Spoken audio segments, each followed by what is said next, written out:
Today on The Whole Person Mindset, we have author Robert L. Dilenschneider. Formed the Dilenschneider Group in October of 1991, headquarters in New York and Chicago.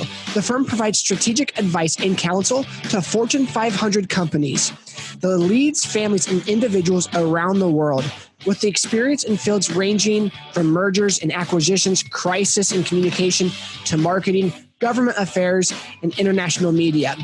But what he's really becoming more known for now is him being an author. And today we're going to be discussing one of the books that he recently came out with called Nailing It.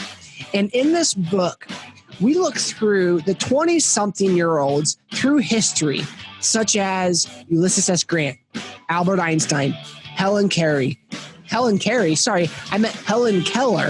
Jackie Robinson, Coco Chanel, Steve Jobs, and many others, and how they went from ordinary to extraordinary. So I want to welcome to the show, Robert Dilenschneider. Robert, how are you? Yeah, it was great to be on the show. Thank you so much. You're an important figure based in Tulsa, Oklahoma. You make a difference in virtually everything you do, and I'm absolutely thrilled to be on the show with you. I appreciate that. I'm trying my best over here. So I have your book here called Nailing It. And, you know, I've looked through it and I'm excited to extensively read it. But you go through many different people in history who have had extraordinary results. But they didn't start off that way. They started off ordinary and average. And every single one of them, Evan, every single one of them started average, but maybe many of them started below average.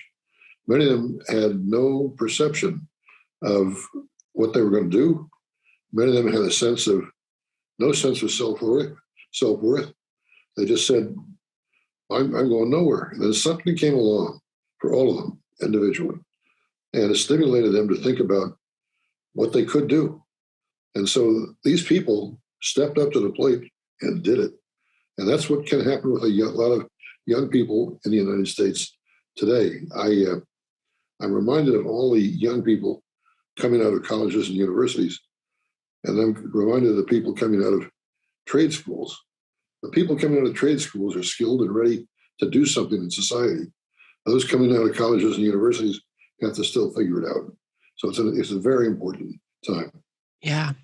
You know, I'm interested through this process of you writing about so many different people, which person's life most influenced you while you were writing the book, and why? The person who influenced me the most was a man named Richard W. Darrow. Richard Darrow, you will never hear his name. He was not an important guy, but actually he was to me. He grew up in Wapakoneta, Ohio. No place. He found his way to New York. He got to the head of the company I eventually led myself, and he showed me how to do it, how to make friends, how to influence people, how to do business, and all the rest of it. So he was a major factor. The second major factor was my dad. I'll never forget this. I was leaving Columbus, Ohio to go to New York City. Didn't know what I was going to do. Had great anxiety about what was ahead. My dad, who never came home for lunch, came home that day, and he had a tuna fish sandwich sitting with me at the dining room table. And he handed me a check for $100. And he said, "You're going to need this when you get to New York." Of course, I took it. And then he said, "You're going to do great," but he said, "I want you to know I'm here for you if it doesn't work out." And that was just unbelievable. That's one thing he did that was really incredible. I remember one time we were rehearsing for a school play. My dad came and sat in the audience during the rehearsal. He was the only person in the audience. He was that kind of guy. So people like that who do those kind of things are people who really make an impression on me. That's awesome. In the book, which person made the biggest impression? I think it has to range from, well, there's so many. Einstein to Coco Chanel, Edith Piaf, Daumier, the cartoonist. I think Daumier was the best. I've got a huge collection of Daumiers in my home. He was a French artist. He was generally thought of by Monet and Manet and Chagall as nobody. They wouldn't let him be an artist, or call him an artist, but they call him an illustrator. But Daumier's work was political in nature, and he inspired major changes in France. He fought against the tide. He said, I'm going to do this, and he did it. I liked him quite a lot.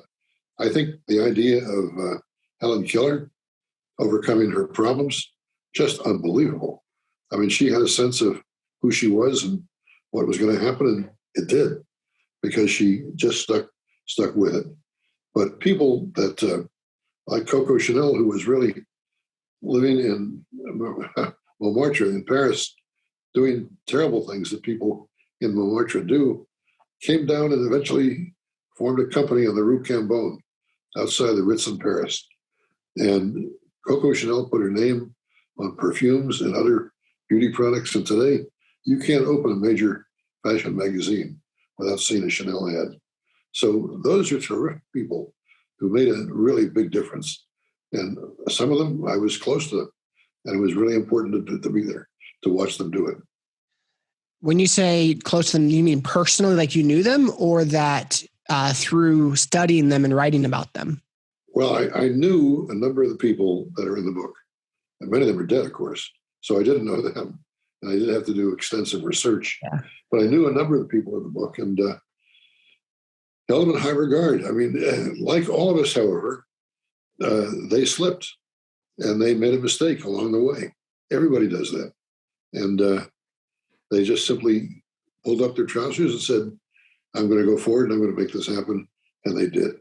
So let's go to the mind frame of they're 20-something years old and they don't have a lot going for them, because I feel like right now, a lot of people might feel that way.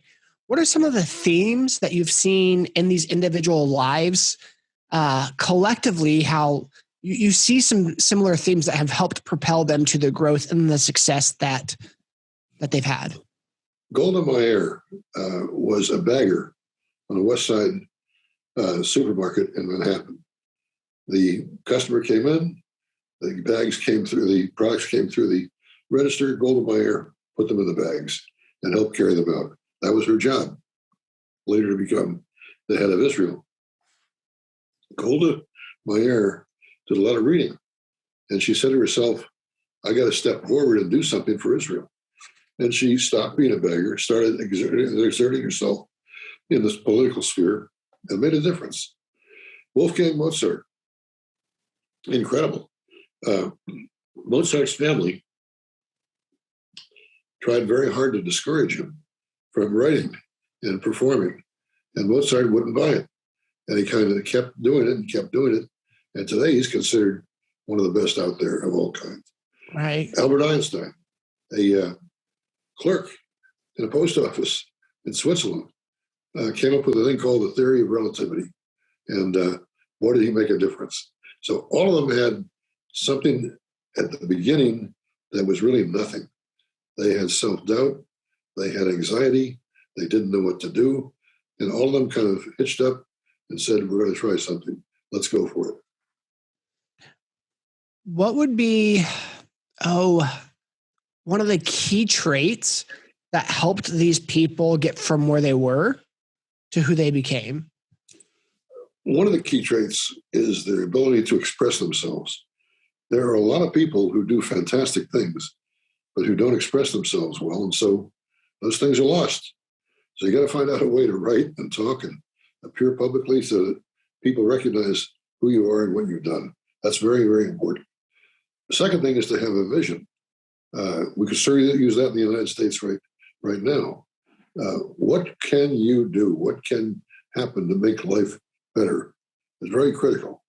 I'm not sure that a lot of people in Washington have that vision. I wish they did, but I don't think they do.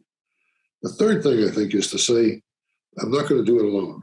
Mm-hmm. I'm going to use whatever resources I can possibly get, whether it's people, whether it's money, whatever it happens to be, to make something happen. If you put those ingredients together, you can generally do pretty well. So let's say let's just use me for example. I mean, I'm 34 and I'm in the process of growing and developing the gifts, the trades. You know, I'm no Coco Chanel or Ulysses S. Grant. I don't have that name, but I want to grow to maybe be a household name, Sure. or at least just more influential in my community. What are some of the things that I can take away from your book and apply to my life to help me do that?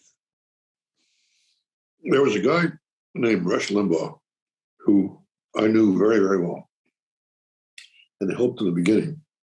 Rush Limbaugh was from Cape Girardeau, Missouri, no place. Yeah. And he decided he wanted to do something. And so he acquainted himself with some of the big factors that society are important to society, not just politics, some of the big factors important to society. And he started talking about these things. And he talked about these things not in ways that somebody on Fifth Avenue in New York would understand, but in ways that a driver driving an 18-wheeler across Iowa would get. And he was hugely successful. The man had a fantastic audience. He moved elections. He advanced candidates. And he did it all for the right reason. There was nothing Rush Limbaugh ever did that I knew that was in bad taste. You might disagree with him. That's okay. But it was always in good taste, trying to bring somebody forward. Yeah. Limbaugh was a good example. That's a voice I really miss.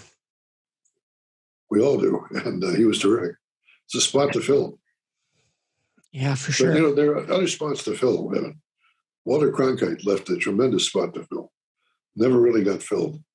David Brinkley, tremendous spot to fill. Eric Separide. These are all names of the past. Great names, great people, did great work. Fantastic, and really nobody has stepped up to take their place. If you look at the heads of big corporations of the 1970s and 1980s, they were a totally different group of people than you have today. People today are counting their coupons. They're trying to figure out how they can get to retirement with money and go to Palm Beach. That's what they want to do.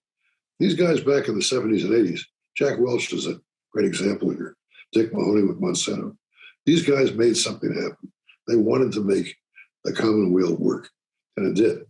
And I wish we had people like that today. Yeah, I agree completely. What advice would you give someone such as myself or who's listening to develop in their skill set to advance from average to extraordinary? I think there are several pieces of advice. Number one, look into yourself and say to yourself, what qualities and talents do I really have? Most people couldn't do what you're doing. They just couldn't do it, but you're doing it. So what can you do, number one? Number two, say, here are things I want to associate myself with, positive things, not negative things. Number three, here's how I want to reach out to this group, because once you start with a small group, it generally becomes a large group. And that should do it. I mean, I hate to use this example, but the Communist Party really started with a handful of men and women. Looking at where it is today. It's really quite remarkable. So good.